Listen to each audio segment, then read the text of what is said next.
Subscribe to our YouTube channel and press the bell icon to get the latest updates. Hi friends, welcome to this video column, and today we are going to talk about the changing religious demography of India. And the issue of religious demography of India has been quite sensitive, and it has been also related to the issue of population control. But today we are not going to talk about population control. We are going to only talk about religious demography, and we are talking about it in the context of a statement which was made by the RSS Sarsangchalak. Dr. Mohan Bhagwat recently had a book launch function in Assam which has reignited the debate on this issue, that whether the religious demography of India is changing, if it is changing, how good it is for the country or how bad it is for the country. However, the most important thing is that many analysts have erred in assuming that this issue has been rigged up by the RSS recently. No, it has not been rigged up recently. The RSS has been discussing this issue ever since, you can say, around 1940s or so, and the successive Sarsangchalaks have made statements, official statements on this issue of religious demography. However, the RSS stand has also evolved, and there can be this whole time period during which the RSS stand has evolved. We can broadly divide it into two categories. One is from 1947 to 2005, and the second is from 2005 onwards, and the second time period, you can say, is still going on. Why I said 2005? Because before 2005, the RSS stand on changing religious demography was largely focused on the issue of conversions. The RSS was deeply concerned that conversions are being carried out with the help of petrodollars from Arab world and by Christian missionaries in the tribal areas, and its focus was also specifically, you can say, more on northeastern states, Assam and West Bengal. The issue of illegal migrants, which are changing the illegal immigration of Muslims, was also on the agenda of the RSS, and the RSS considered this to be one of the major cause of changing religious demography in the border states of Assam and West Bengal, and it was deeply concerned about it.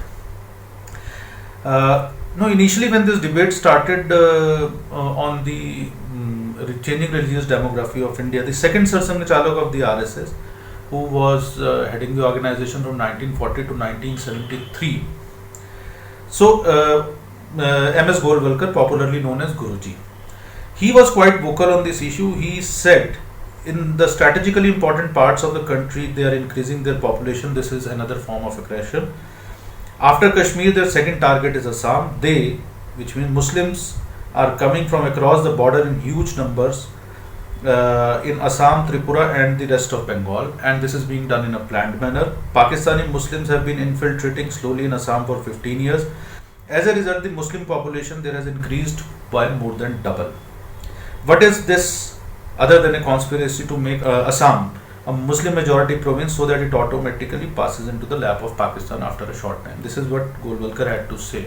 So, but I said that it is not a recent phenomena that RSS has taken up the issue of religious demography.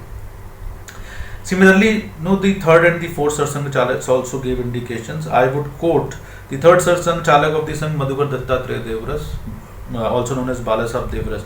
He said in his Vijayadashmi speech at Nagpur in October 1984 that crores of rupees are coming openly from abroad for conversions of Hindus. The plan is to bring the whole of India under the flag of Islam or Christianity by every means. The present day politicians do not have the courage to take effective steps against this because it threatens to spoil the equation of their roots. Then the fourth Sarsangchalak, Professor Rajendra Singh, also known as Rajju Bhaiya, he said that petrodollars are coming from Arab countries which are being used to convert Hindus to Islam on a large scale.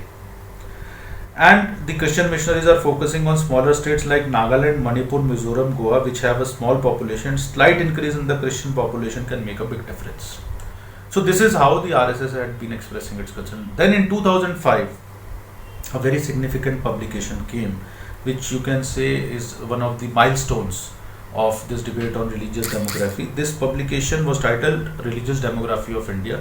For the first time, this report analyzed the 2001 census data from the perspective of changing religious demography in India.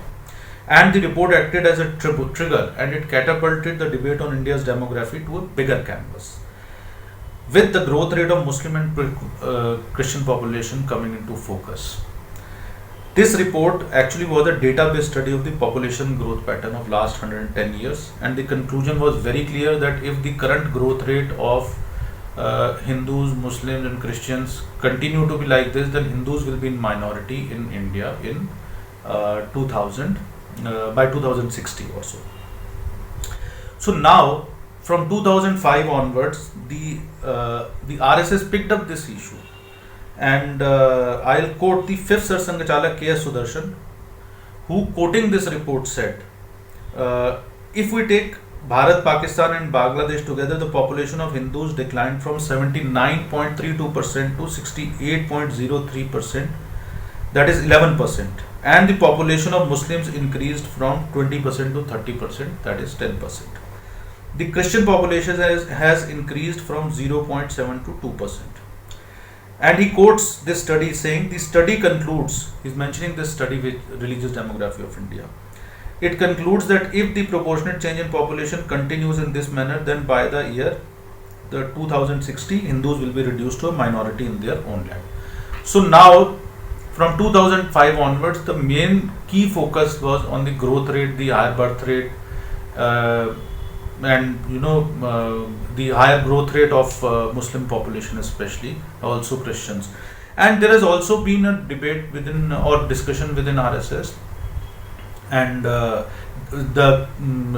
debate or the discussion is focused on this thing that because the Christian population in India is actually not reflected truly by the consensus, by the census data, because many people who are converting to Christianity, they are not revealing their true faith, and they are not giving correct picture about their religion, because they still want to avail facilities which are related to the scheduled caste or the scheduled tribes category. We know that once if somebody converts, so broadly according to the Indian law, they cannot, if a Hindu converts into Christianity or Islam, so the benefits of reservation for that person is not there. So there are some exceptions also, but broadly that is the legal status. So the concern within the RSS has been that the changing religious demography of India will bring Hindu into minorities, and in nutshell you can say the RSS has been largely concerned about the changing demography of India in context of the proportion of Hindu population going down, and now the successive Sarsangachalaks have warned that this can pose a grave security threat to the country. Now this, I will sum up my video column with or conclude my video column with a comment from K.S. Sudarshan, the fifth Sarsangachalak, which sums up the Sangh's complete thinking on the question of population and religious demography in India. I quote Sudarshan, history is witness that wherever Hindus came in a minority, that part was either completely cut off from India or became a major problem. So this is all from our side in this column, and I'll be back soon with another video column on another new subject. Please do share your feedback, and thank you for watching.